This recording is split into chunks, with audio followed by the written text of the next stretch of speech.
প্রিয় দিনী ভাই ও বোনেরা, পাথরের মতন হৃদয় গলে যাবে 3 মিনিটে। এটি খুবই কার্যকরী এবং কুরআনি একটি আমল।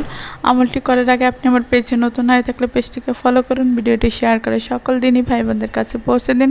আমলটি আপনাদের জন্য স্ক্রিনের উপরে দিয়ে দেবো। এটি খুবই কার্যকরী এবং অবশ্যই আপনাকে ভালো কাজ করতে হবে, 5 ওয়াক্ত নামাজ পড়তে হবে। আমলটি করার আগে আপনি আমলটা প্রত্যেক নামাজের পর 100 বার পড়বেন। আগে পরে দুরূদ ইব্রাহিম পড়বেন 41 বার করে।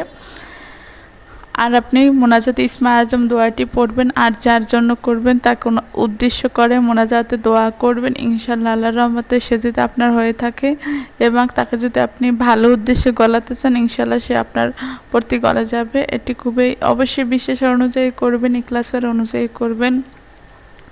আর অবশ্যই বেশি বেশি আস্তাগফিরুল্লাহ পড়ুন, আল্লাহ যেন আপনাকে মাফ করে দেয় এবং আপনার দোয়া কবুল করে নেয়। এর জন্য বেশি বেশি আস্তাগফিরুল্লাহ করতে হবে। আর আপনারা যে যা সমস্যা আছেন